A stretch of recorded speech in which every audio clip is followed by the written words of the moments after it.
Mr. Chairman, thank you for holding this hearing so expeditiously. We all know this is an important issue, not just in terms of welfare fraud, but also immigration more broadly, so we appreciate it, and thank you for the witnesses for taking the time to come here. I want to start with you, Mr. Balu. Again, thank you for being here. Let me ask you, does large-scale Somali immigration make Minnesota stronger or weaker? Certainly stronger. Certainly stronger. Do you know what percentage of Somali-headed households in Minnesota are on food stamps? No. 54%. Do you know what that number is for native Minnesota-headed households? Well, to be clear, a majority of the... It's 7%. There's a big difference between 54% and 7%, is there not? Excuse me, sir, could I answer the question? Let me move on. We've got a lot of questions here. What percentage of Somali-headed households in Minnesota are on Medicaid? I don't know. It's 73%. Do you know what that number is for Minnesota native households? Again, you're using the phrase Minnesota native households, but the majority... The number is 18%. That's quite an astounding difference. I think we would agree. Can I answer the question, please? Let me ask you one more, and then we can go on to that. What percentage of Somali-headed households are on welfare in general? I don't know. It's 81%. What about, let me just ask you, after 10 years of being in the United States, what percentage of Somali immigrant households continue to be on welfare? I don't know.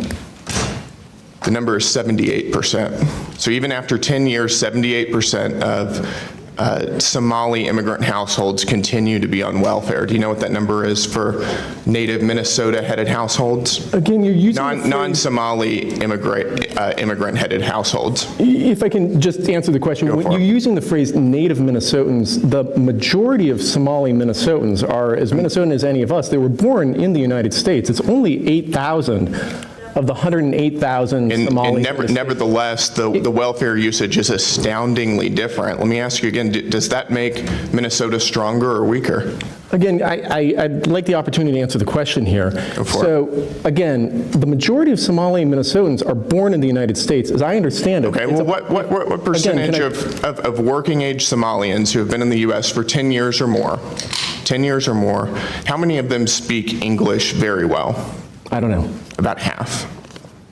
The answer is about half. That seems pretty low, doesn't it? Again, I keep trying to... It doesn't sound like something that makes our country stronger to me, and I think most Americans would agree with me on that. I need to move on. Ms. Robbins, when would you say we concretely knew that widespread welfare fraud was occurring in Minnesota? There have been reports since 2009 from the Office of Legislative Auditor. I would say the credible reports on child care fraud started surfacing 2011 to 2013. So for over a decade? Yes, sir. When do you think Governor Walz knew about this fraud?